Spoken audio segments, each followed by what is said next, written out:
Alrighty, welcome back. This is video number 5 in our module on investing.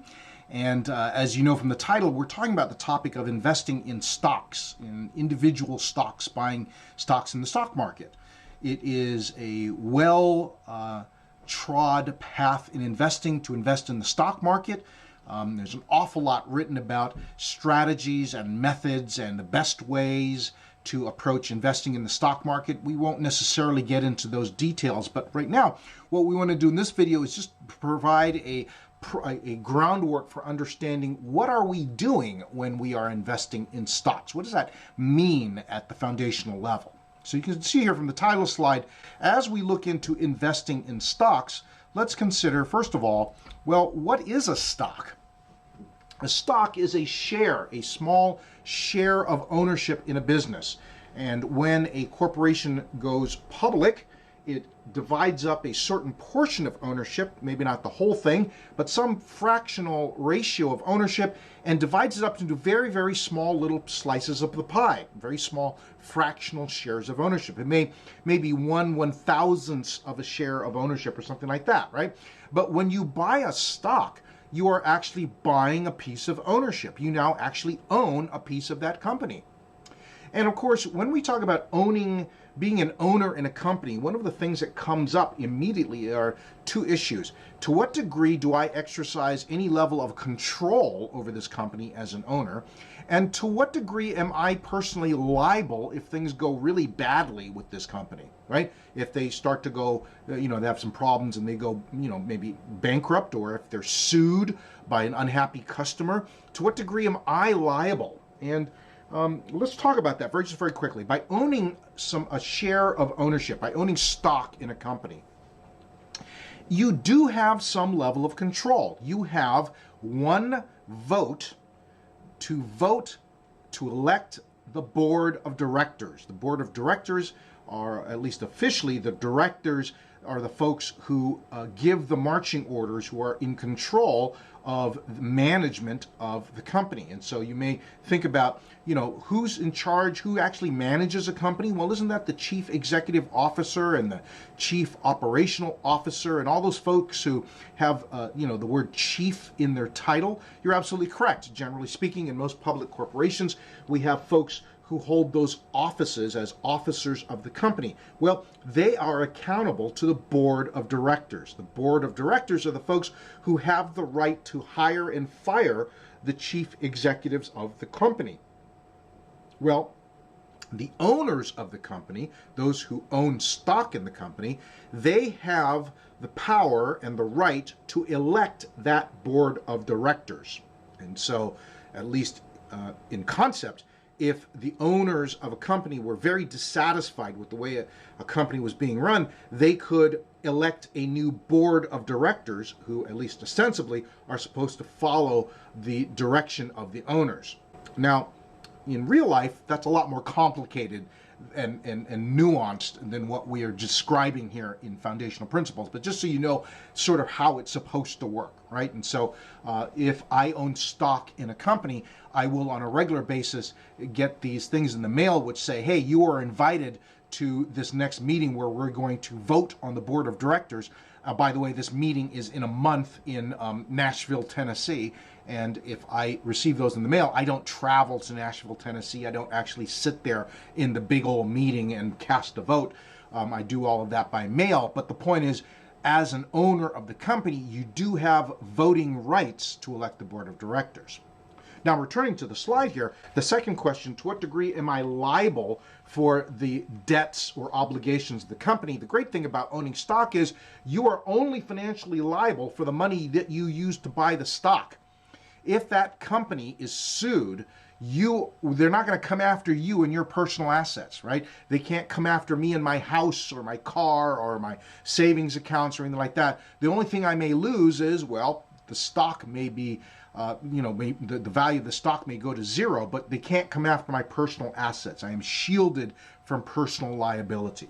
And this is what makes buying stock in a company so attractive. You have, at least on paper, some degree of control, but you have zero personal financial liability. And that can be, the one thing that really makes it worth it to invest in stock.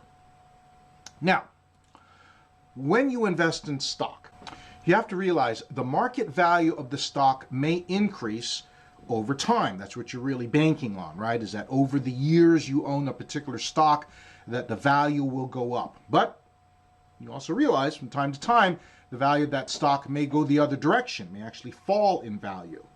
Now, in addition to hoping for appreciation in the value of the stock itself, also realize the company may, depending on who the company is, they might also pay you a dividend on a periodic basis. What is a dividend? A dividend is a fractional share of the profit that a company may have earned during that time period. So, for instance, if you own stock in, say, Bank of America does have a history of when they earn a profit, they will pay a regular dividend. Now, it may not be much. It may be, $1 per share. If you own 10 shares, then at the end of the period, you get a $10 dividend. Of course, if you own 5,000 shares, well, that dividend can add up, right? And one of the attractions of some stocks is that they are known for historically paying a dividend to their shareholders, even in those periods when they're not earning a profit, right? Just to make it attractive, and you factor that into the value of owning the stock, the fact that you expect not only some level of increase in value of the stock, but you also can count on a small bit of income every time period, perhaps if that's quarterly or annually, right? That you will be paid a dividend, this fractional share of profits. Now, part of the risk of owning stock is that there is no guarantee that either of these things will ever happen. You don't know, you can't count on it. There's no guarantee that the stock of this company will increase over time, or even if every single year for 10 years they've paid a dividend, there's no guarantee that the next year they're going to pay a dividend, right? The management maybe decide something differently if they have a really bad year. So these are things to consider. It's part of the risk or the volatility in investing in stock. Let's keep going. Alrighty, so how do I do my homework? How do I select a company? Well, there's several things to consider. And just keep in mind that analyzing stocks and analyzing companies as possible investment vehicles, well, that's a professional activity that some folks spend their entire career doing, right? So, in general, there are at least several things to consider that we can do perhaps as civilians. We can examine the company's past by analyzing their financial statements. We can consider the company's future outlook in terms of future market conditions, new and existing products that they may offer, etc., etc. For this, there's a really great diagram, a couple of diagrams, pages 84 through 87 of our textbook that you really should take a look at. But just realize, even as we start out considering this, right, you want to do your homework and you want to understand how to analyze a company to sort of understand, is this a good prospect for me to invest in? This takes time and it takes experience.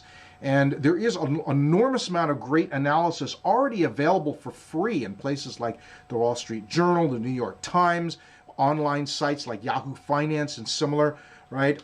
But many times we choose to leverage professionals to do our homework for us because, man, this can take an enormous amount of time, training, experience, and expertise that many folks who want to invest for the future simply don't have, right? They haven't gone to college and earned a 4-year degree in finance, and so they may feel like, wow, how do I know if I'm making a mistake in my research, right? And so many times that's why we want to talk to professionals who do this for a living.